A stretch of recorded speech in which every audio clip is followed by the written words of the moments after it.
Hello, welcome to another Blood Bowl game analysis video. As always, just start off by saying this is not an attempt to demonstrate perfect Blood Bowl in any sense. It's just a quick little insight into some of my thoughts, some of the things that I've done wrong, as well as the things that I'm right and mistakes that I try to identify. Let's just talk through each turn as it goes and why I'm doing what I'm doing. As always, if you do enjoy this video, please like and subscribe. Just let me know to keep on doing it. And just a quick shout out again to my Patreon, where I'm doing a series of World Cup guides. So one article for each of the 26 teams that will be available in the NAF World Cup this year, and they are patron only exclusives. So if you're interested in that kind of thing, pop along to the page linked below. Okay, let's get started. We've got Undead against some Bretonians. So I've got a standard opening team, no skills. I've got a standard opening team with 2 mummies, 2 whites, 3 ghouls, 1 skeleton and 3 zombies. So I've gone for this setup here with the mummies here on the end and the whites here in the middle with the ghouls hidden at the back. So you may remember in previous games I've had this ghoul here slightly further out wide. But with the extra movement available to the Bretonians, I just tucked them in a little bit just to stop them getting blitzed on the first turn. Again, we've got the skeleton here in the middle. I don't need to hide him, and placing him here makes it harder for my opponent to get an assist if you want to blitz the whites. As always, front 3 on the line together are central to minimise the number of blocks. My opponent has got 4 blitzers, 1 blocker, and the rest of these guys are alignment, so let's get started.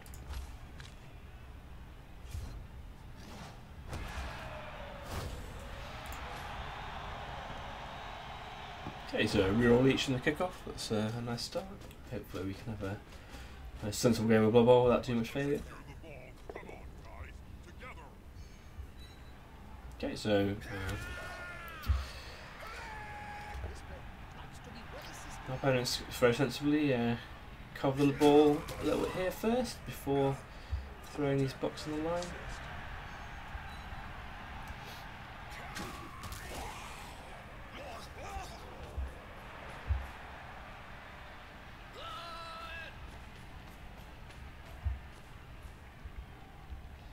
Okay, that's a nice move from my opponent there.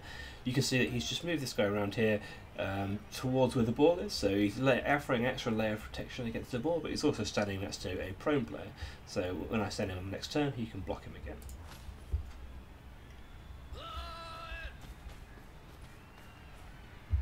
Yeah, just forming a nice little defensive line without overcommitting too much to one side of the pitch. And so this is a totally reasonable move from my opponent. So he's blitzing here on this mummy, who is closest to threatening the ball, before attempting to pick it up. That's absolutely fine. The good thing he's done here, he's got 2 assists in, even though with Dauntless he'd only need 1, and the value of that is it mitigates the failure of the Dauntless roll. So should the Dauntless roll fail, which is reasonably likely to do, 1 in 3 times it will do, gives him the backup of it only being a 1 dice rather than a 2 dice for my choice. And in that case, on a 1 dice, he's got block, I don't, which means it's still 2 up to work.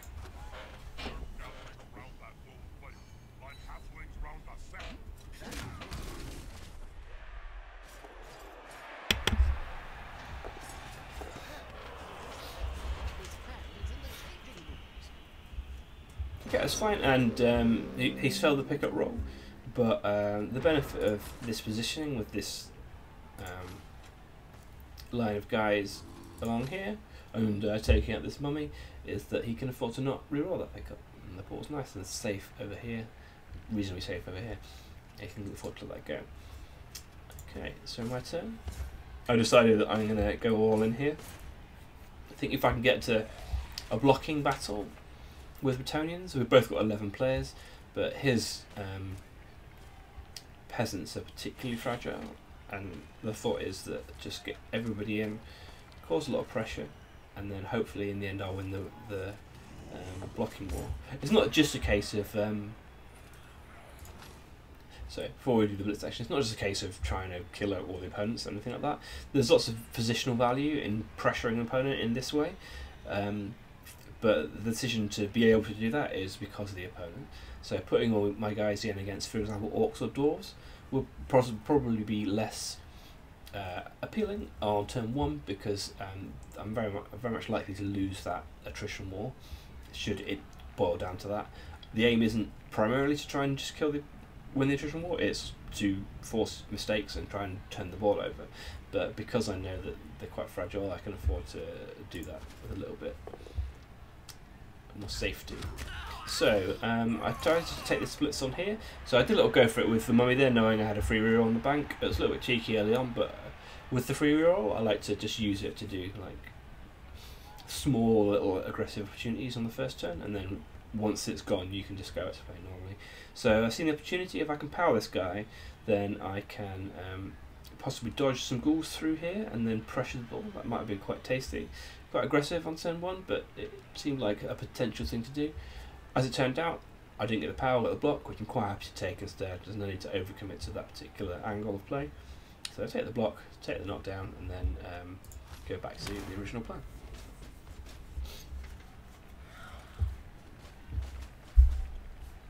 So again, just trying to put some pressure on. The other thing to do here is one of the my main maxims with Blood Bowl is whatever you're doing, do it with everybody. So in this case, I've decided to go touch tight, put everybody in contact. So in that case, I want everybody in contact. If I'm standing off in a line defense, I want everybody in the line. I don't want to be leaving 1 or 2 people around to be blocked. So in this case, I'm putting everybody in, even the ghouls. I put the ghouls here next to linemen, so that they're very unlikely to be knocked over because these guys don't have block and I have dodge. So I'm effectively a blotcher against these 2 guys, and I'm also trying to double mark people where I can. So there's 2 guys on him, 3 guys on him. Unfortunately, the mummy couldn't be next to anybody because he offered the assist for the blitz last turn.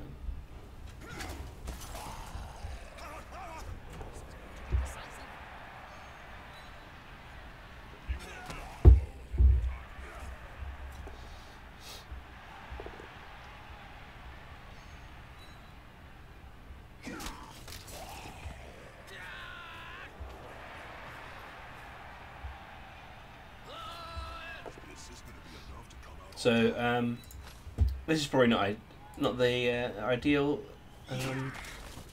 situation for my opponent. So I'm taking on these 2 dice blocks with block before dealing with the ball. That's absolutely fine. You want to know where you can end up with the ball at the end of the turn. This is where the gaps are. But once he's rolled that double skulls, or been unlucky enough to roll that double skulls, you start thinking about a little more cautious play. So moving a player away from the ball in order to throw a 2 dice block without block was potentially possibly too risky a play.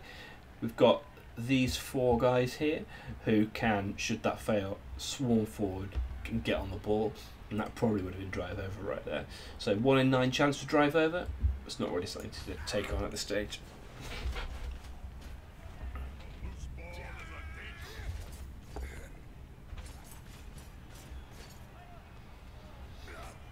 Even a 1 in 9 pickup failure there would be the same situation.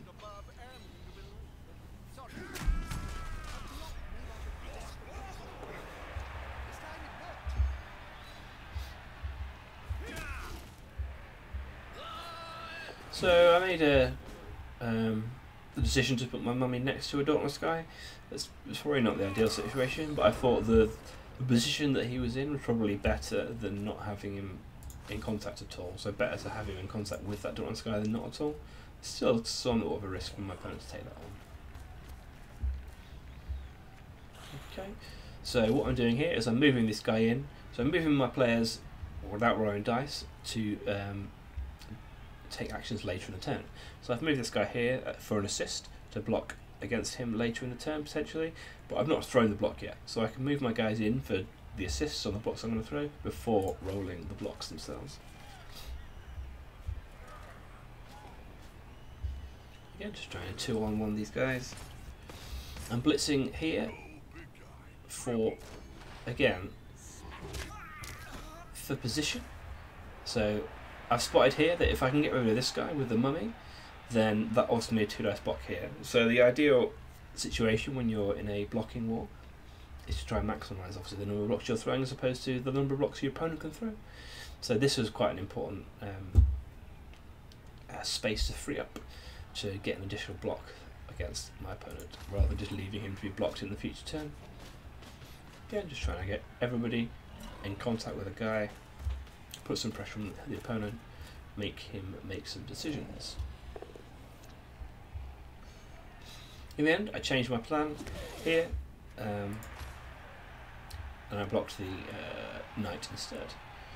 It's probably not the best idea because it's left this mummy not in contact with everybody, so I think that's probably a mistake. I shouldn't have changed my plan. I got a bit worried that leaving the block going next to a ghoul might have been a mistake, but I think my original plan was best. Again here, I'm cognizant of fend, not being able to follow up, so I'm trying to throw blocks at a diagonal, so that should I get a knockover, I can still leave my leave this prone player next to a standing player.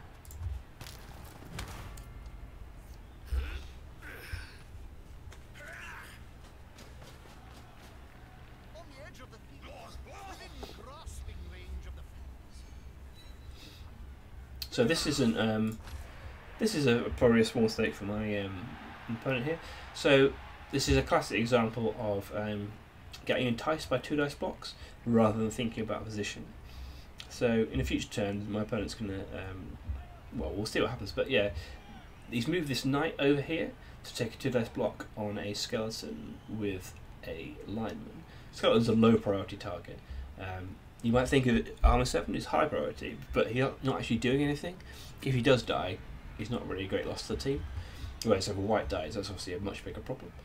So the ease of getting rid of somebody does not make them high value. In this case, a knight is a high value player for him, so moving him away from his ball carrier and his potential cage next turn is going to cause him knock-on problems in future turns. This guy is going to get bogged down out of the play.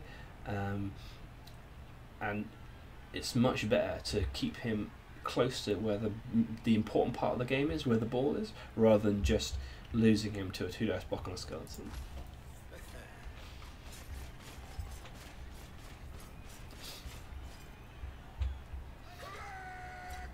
As you can see, my opponent's decided to move his cage this way,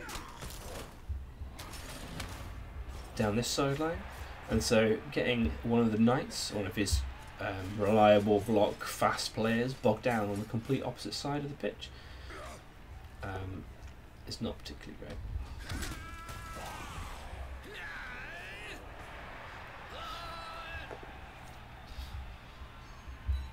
As it was, he had a really good turn here. He powed both of the ghouls, got a stun on this one, which was really nice, and 1 dice power on this ghoul. And so had another knight been over here pressuring or threatening to come forward into my half next turn, he would have been in a really good position.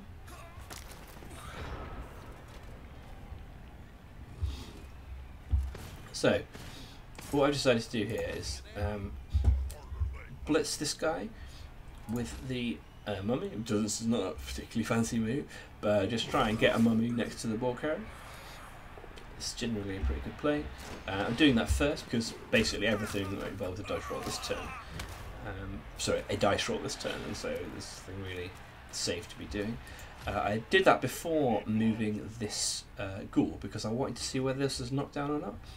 This being a knockdown or not a knockdown makes a difference as to where this ghoul goes. So he was the one safe player who could move, but I didn't do it before the blitz for that reason, for not wanting to know where he'd be best positioned.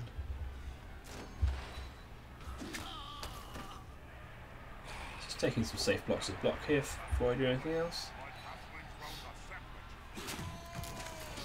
So what I've done here is I've got these two dice blocks on the lineman and the blitzer here. So what I've done with this first block is pushed him here, and the aim is to block him and follow up to keep him marked, but also to, realising this guy's got fend, realise that I can push him here. Okay, so I know that I can't follow this up, which means that by following up I'm tagging both of these two guys. So I've got 2 prone guys being tagged by 1 standing guy, That's a great positional, a great man advantage for a future turn, and hopefully that should turn into a positional advantage on a future turn. I made all these blocks first before moving this mummy because I wanted to get him here with only one go for it rather than two, which, having failed the one go for it, I'm pleased that I did. In the end, I got to the end of this turn and looked at what all the position was, and the original thought was to potentially block 2 dice with this ghoul. But having used the reroll on that go for it, I then got to a situation where the chances of him failing a dodge are the same as him failing the block. And I'm eyeing up this sideline here, where he's got 3 fast blitzers, particularly because this ghoul's stunned. And there's a potential for him to do a nasty breakaway here. You know, one dice with Dauntless guy, get rid of him. Not too unlikely. Wouldn't be too lucky to get that. And 2 dice blitz on this ghoul, get rid of him, and suddenly he's away. So I'm thinking, I'm quite concerned about that. It's a reasonably likely situation for him to work, so I want to get this ghoul back. And now I've used that reroll, the odds of it failing are the same as taking the block, so might as well. Finally, this guy's going to surf, he doesn't do something, so might as well just take the 1 dice block there. Worst case scenario is a skull, and it's the same as him. It works better than him getting served. As again we can see, this knight here has just got completely bogged down, as far away from the play as it can possibly be, and this guy's still alive, so that wasn't a particularly great positional trade.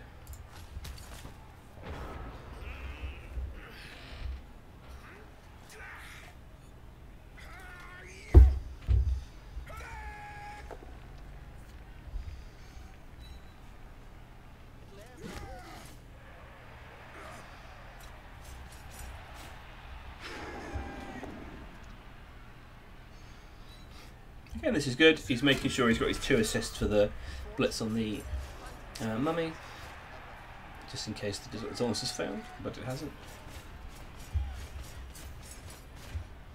So, again, my opponent has had to, by virtue of the pressure I put on in the previous turns, trying to really bog him down, not let him get his team all moving together in unison. He's ended up doing this kind of solo ball carrier, hopefully the best run.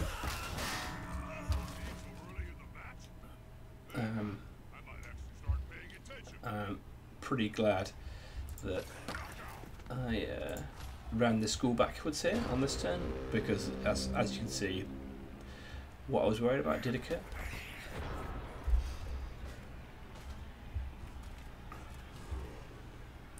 So I'm going to try and blitz the ball carrier, but I'm really worried that I don't have block, and there's a potential it might not work.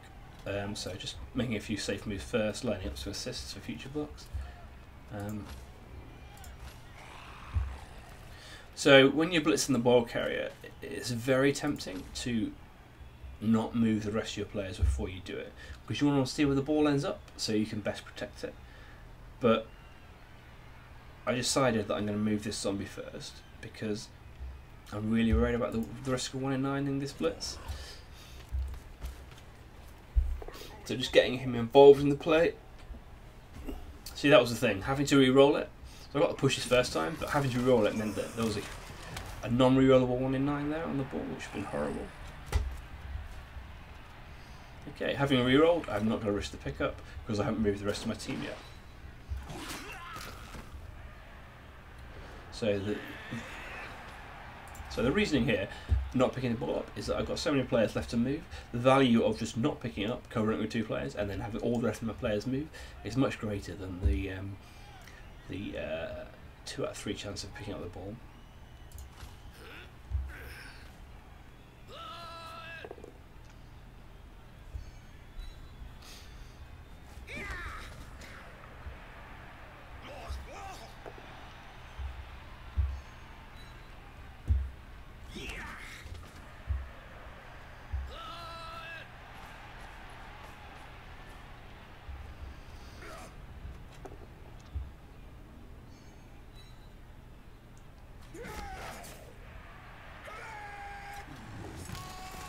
So yeah, this is another situation where these guys are just getting bogged down rolling blocks. You know, I've got my zombies and my whites here to tying up these players out of the play, and that's great for me because this is his drive. He has to score, and so taking nil at half time would be fine in this situation.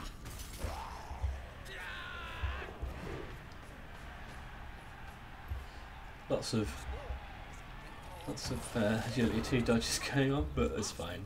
Still in a reasonably good position. So yeah, at this stage, I'm not going to try anything fancy, trying to get the ball, trying to risk scoring myself. But if I try and do anything crazy to try and throw the ball and score myself, I've got a much greater chance of letting him score than he currently has. So increasing the chance of me scoring increases the chance of him scoring. And so I'm more than happy to have 0-0 as a potential option here, or as a goal. So yeah, again, just trying to get a mummy next to the ball. That's always a great thing to do. Ball on the floor, get a strength 5 player stood next to it. Especially if you can remove this Dauntless guy, so I'm not having to worry about the block off from a Dauntless guy in a future turn. Marking up his players. He's got no rerolls left, so we're now just trying to make him roll dice. So now my opponent's in a situation where he has no rerolls. I'm minimising the amount of dice I roll and maximising the number of dice he has to roll. Both got rookie teams, and so hopefully that should work. Again, taking 2 dice blocks here was not increasing his chance of scoring at all, and so I'm more than happy for this to be happening. Ooh. 1 dice power there, but there's enough people around the ball that hopefully it shouldn't prove more problematic.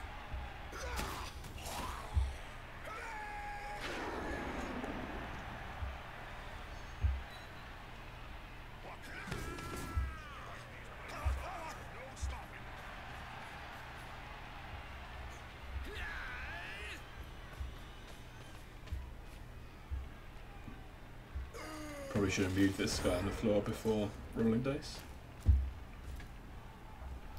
Again, this zombie is just more than happy, just keep marking this blitz and making him do stuff. So yeah, just moving my guys with that dice rolls first, and then... So my thought when I made this blitz action here was that I wanted to get a player over to assist against this man. So he's going to try and block him. And so I've spotted that I can do that if I blitz and follow up after a power, then it's only 1 go for it to get next to him to get the assist.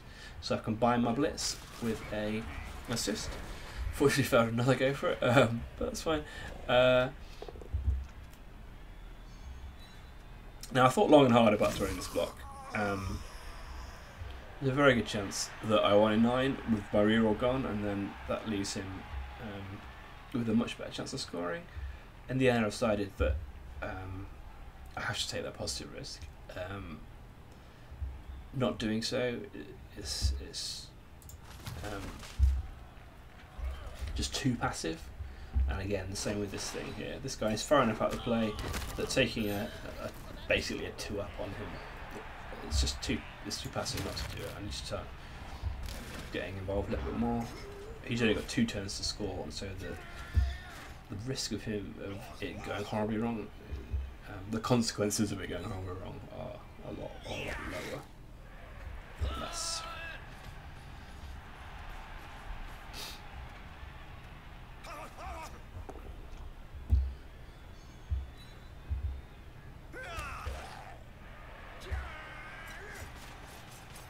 Okay, my opponent's slightly unlucky here, so he's obviously tried to create a gap in the middle here to try and free up this knight, get him involved, but unfortunately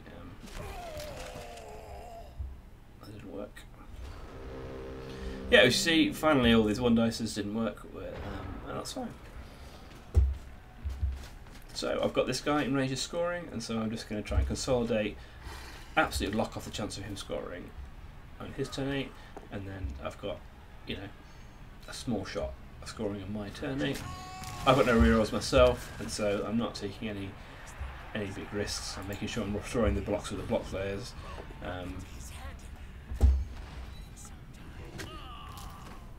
I'm not even going to make this block with this mummy here. It's just too great a risk. No rerolls, 1 in 9. The chances are basically freeing 2 players up if I fail that. You can see here, this guy's trapped in because he can't dodge out because the mummy stood there, and these 2 guys are marked by the mummy as well. So him going down, double sculling there, or even 1 in 9 not breaking armor on this guy is freeing up too many players. So he's just happy standing there, not taking the block. So yeah, I've got a strength 5 mighty bow player, but him not doing anything that turn is absolutely fine.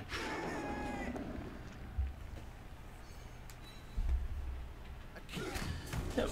Opponent is quite correctly just trying to go for bingo bounces, trying to see what happens. That's his best chance of getting out of this, but it's not worked.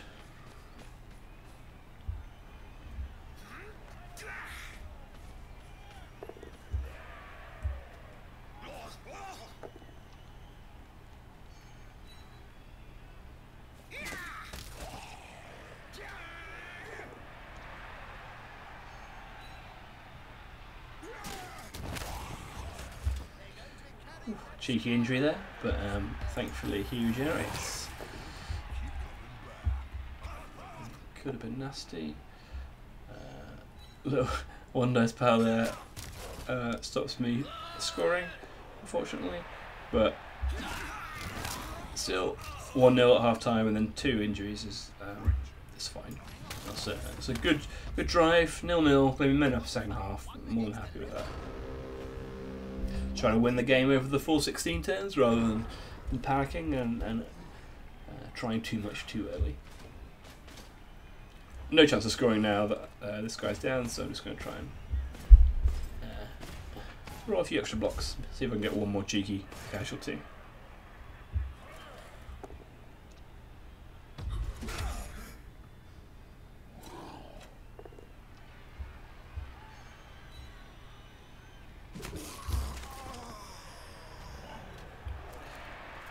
With him not having a turn and no chance of scoring, now more than happy to roll 2 dice blocks without luck, because nothing can go wrong.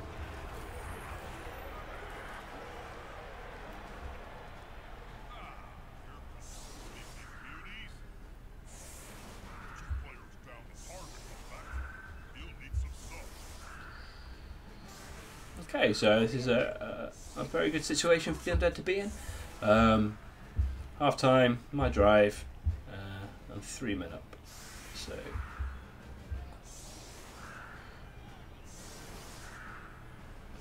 more than happy with that. So, pretty standard offensive setup. So I've got these 4 guys here covering the blitz, and also free to move and cover the ball wherever it goes, or potentially move forward to roll a blitz action should that be necessary. I've positioned swapping these guys around quickly. So I've positioned these guys in the front here. I'm going to take a block with this white, a block with this white, and that sets up a 3 dice block with this mummy, and then I'm probably going to blitz with the mummy too. So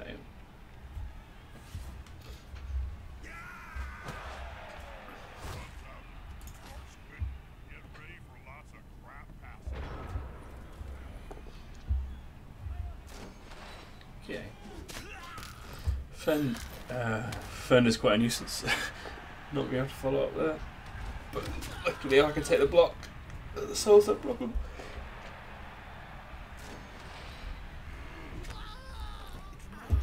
Yeah, so I didn't get a free roll this half, so trying to make sure I roll 3 dice as many times as possible with the money.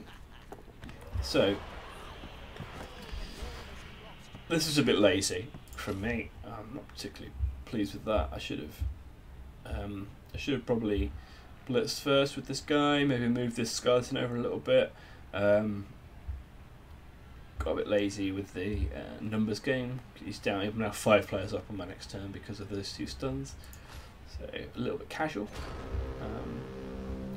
No excuse. Should always try and play the best turn possible. And now this is absolutely the right thing to do. When you're men down, you need to, you know, try and maximise your outs. So he's going to try and flood his players through, try and pressure the pickup for me, try and make it really, really bad if I do fail.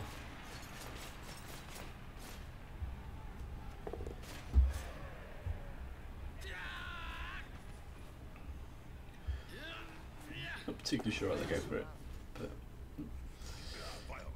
okay. Yeah. This guy is a 4-up dodge here, but well, I mean, might as well, rather than getting 3 dice by a mummy. At least the floor doesn't have mighty blow. Okay, so this turn, I've decided that I've got 8 turns. I'm men up. I don't have to panic. I can move my players backwards and end up caging around here somewhere, rather than, if I need to score quickly, I want to try and get the ball forward, so you know, quite easy to cage there if I just want to rely on making the pickup. But instead of just relying on making the pickup and failing 1 in 9 times and then giving him a real good chance to score, and I might move all my players backwards, try and cover that failure, thinking I've got enough turns left in the bag to try and push forward. So yeah, as you can see, not roll any dice yet. I've just moved this guy around here to cover these 2 guys, and now I'm rolling the blitz here. Yeah, just really playing an ultra cautious turn.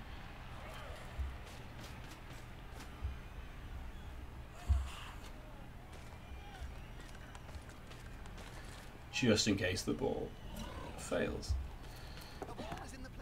Luckily enough it doesn't. Don't have to use a reroll. Okay, so you might think that leaving the cage symmetrical there might have been the best plan, so leaving the goal where it was, but with this line of guys here, this side of the cage is quite covered.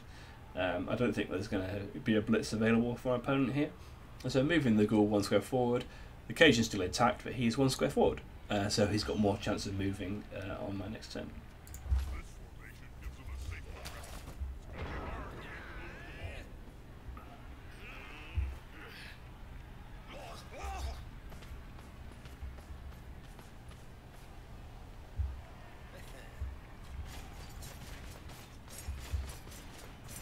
Yep, so this is perfectly good from my opponent. He's blitzing in here.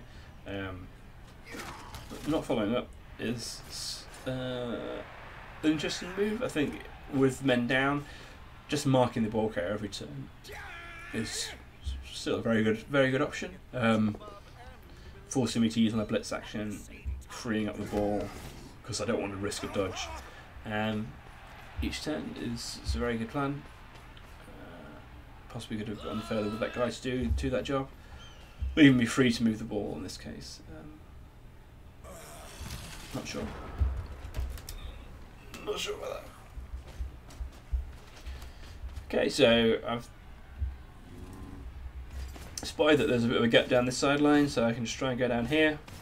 So I'm just moving the players around here.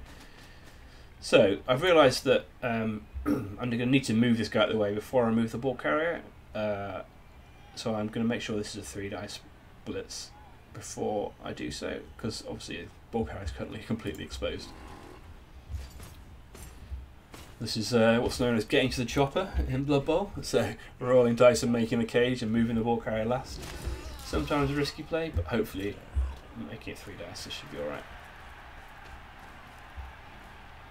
So yeah, so now this guy's moved and the mummy's out the way. I've got the gap for him to move down into here. And I can move the rest of my players past where this knight was.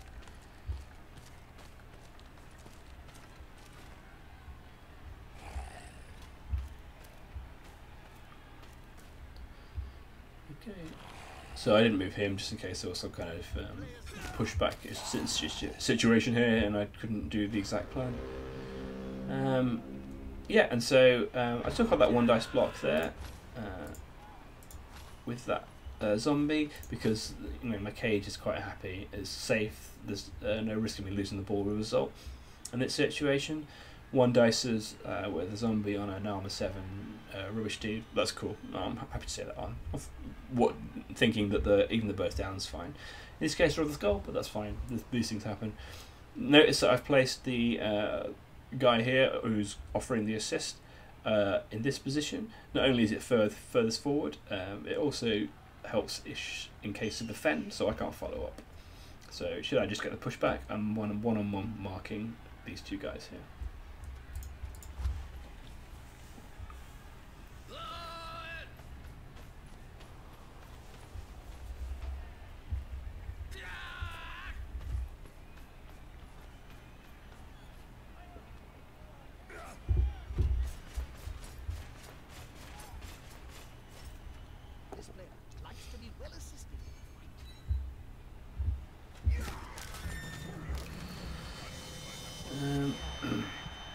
Yeah, so fine, he generated 2, but he's off the pitch, so starting to lose my numbers advantage a little bit, but still ahead. This is fine from my opponent here. He's just walling off and slowing my progress down. He's left this little gap here as a little tempter, but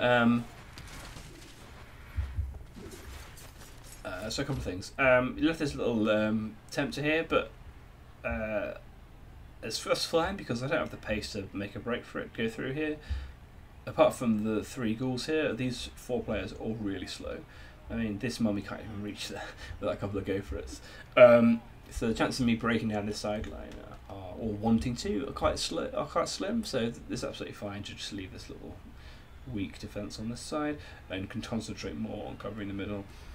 This part here, I'm not sure whether to reroll that dodge. I'm not sure he's really going anywhere particularly important. You've got 3 rolls to half. Also, that go for it. It's not entirely necessary, but it's fine. It's not particularly dreadful.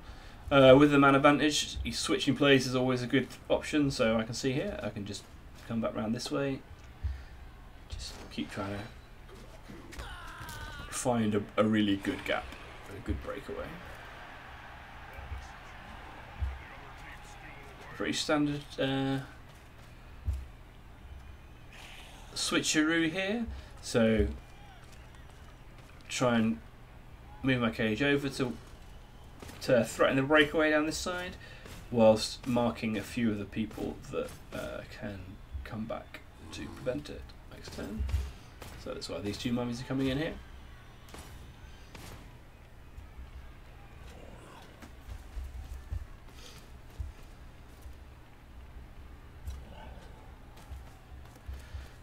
So to come back here with this ghoul rather than follow up into with the rest of the guys. I decided to mark this knight. He's a high value or blitzer, high value player for my opponent.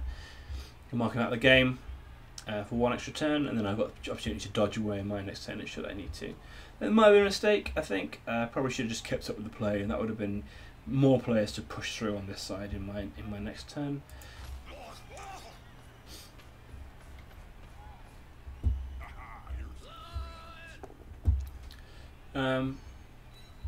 Yeah, but possibly might have been preferable to move these players before rolling that dice, but yeah. This is going to be enough to come out on top.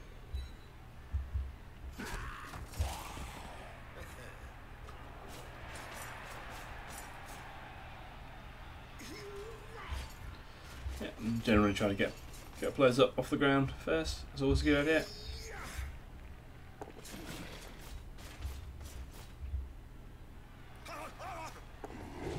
Oof, another 4-up dodge. But yeah, again, better than leaving it next to the mummy.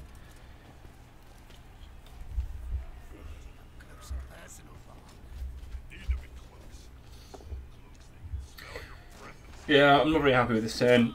From me, again, a bit too passive, a bit too casual. I should probably have been trying to blitz this guy here and really cement my position down this side of the pitch. Probably got attracted too much to the juicy armor 7 player, which is never the right idea.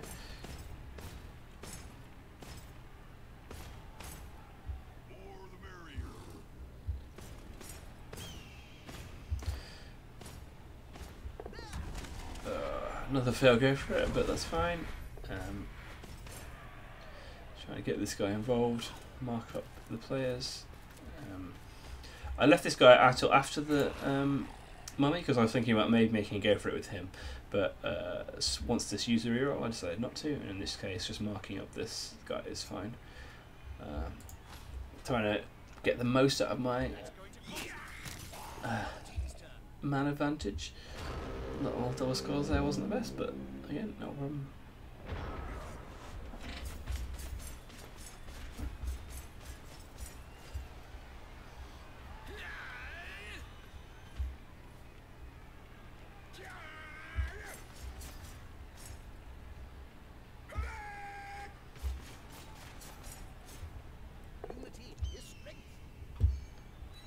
Yeah, this is much better. For an opponent, moving guys before rolling the dice. Yeah, this is very good. He's taking on the block with the non-block player because this guy is more important to get around and back involved in the defence. Whilst this defence is a little bit spread, it's quite effective. There's no real place for me to form a cage. It doesn't look like quite a classical line, but it's having players spread in various positions is making it very difficult for me with my slow players to get a solid, safe spot. So I've decided at this stage that I'm going to come back around the centre hopefully. I'm going to roll this block first with this mummy because I want to see if I get the knockdown. If I don't, if it's just a push, then I might have to change my plan.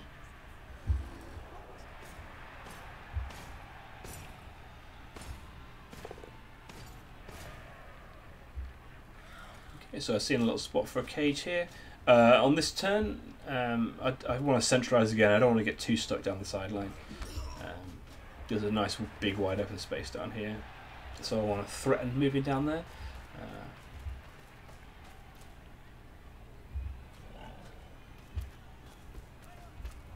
So I was hoping to stun him, but I decided that I'm happy to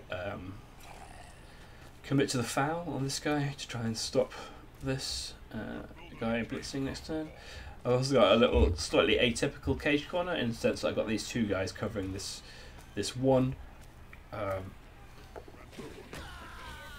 noticed that the chance of yep, not ideal, but that's fine. You commit to the risk of getting that send off.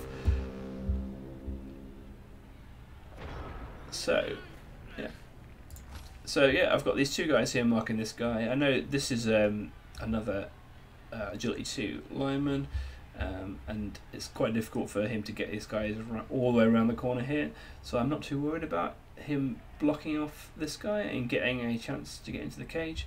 It's going to be very, very difficult for him to get any kind of value out of this. He's going to be needing 1 dice pals, things like that, to get a chance to get into the cage.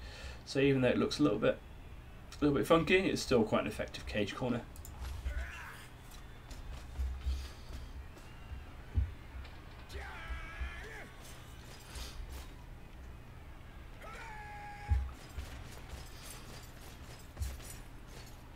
It's interesting to my opponent. There was potential for him to sort of wall off a little bit, but it's proved a lot more effective, especially with the half dice double pow. It's really bogged me down here, and this is where fend becomes a really annoying skill. Now this turn from me, my turn 15, so I want to try and get a guy in scoring range. This is a terrible turn. It's one of the worst turns I've played recently. Got really bogged down by fend. I forgot. I made a couple of plans, forgetting that fend was going to stop me moving my player out of the way. So the first plan was to block him and follow up, so I can move my ball player out this way. So I remembered that fend didn't let me follow up into this square, but forgot that that meant I wasn't going to be leaving this square too. So suddenly I'm stuck. Did exactly the same thing here. I was planning to come through this square, and again, now I'm stuck. So, a couple of pretty bad mistakes.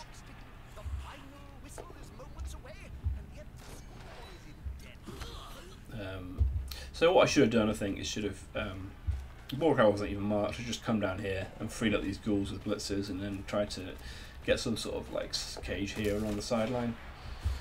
But as it happens, I could have made a couple of go for it and then got in a reasonable position with this other ghoul covering here. So would have been a reasonable scoring chance. As it was, failed that go for it again. Can't afford to risk making another go for it with the ball, and so I just have to leave him here in a pretty terrible position. So yeah, bad turn, badly played.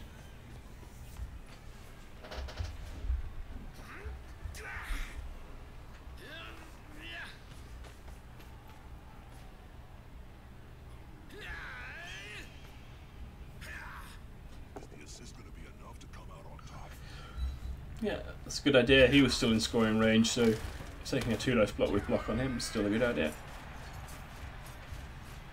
Marking another potential scorer, even if it's a person, before you go for this little 1 dice on the ball. And that's fine, 1 dice on the ball, because the push is enough. I'm now out of scoring range. Fortunately, I'm not sure putting here was the best, because it's given me an opportunity in my last turn.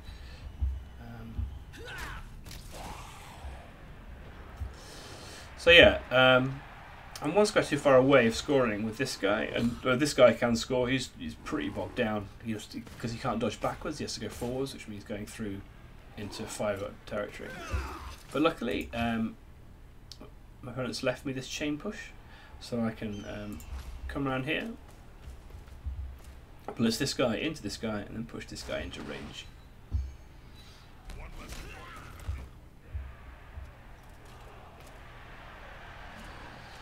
Okay, so just a dodge to get through, made it, and then a couple of go for it. That's fine, and then, oh, I failed it, okay, and then failed it again, Snake Eyes. So, 0-0 in the end, but I think that's fine. I probably deserve it for the terrible turn 15, to be honest, and even more so for the lazy turn 1. Probably cost me a couple of turns of forward momentum, being a little bit lazy on my turn 1 with the failed pickup. As you can see, I had to move my players backwards, and I felt like I had enough time to recover, but as it turns out I haven't. I've got bogged down, and so it's small things like that can completely change the course of a game and mean that you don't score when you otherwise might have done. You know, I could complain about dice potentially, it's double 1, but I mean, these things happen. You have to try and put yourself in a position where you not rolling that go for it, and that was completely within my control from turn 1, as you can see. I've been a little bit more precise on my turn 1. I wouldn't have needed to move backwards potentially on my turn 2, and then I would have had an extra turn maybe to get into scoring range. So yeah, when you're trying to look back on a game, it's best to try and think about the decisions you made rather than the dice that will roll. There's always going to be bad dice in a game of Blood Bowl, but there's always going to be decisions that you could have made potentially to avoid having to have rolled those dice. So there's always 2 ways of looking at it, and hopefully this is a good example of what not to do. Okay, well, that's it. Thank you very much for watching. I hope you enjoyed it, and as ever, please press the like button or subscribe if you did, so I know to keep on making them. Hopefully see you all soon. Goodbye.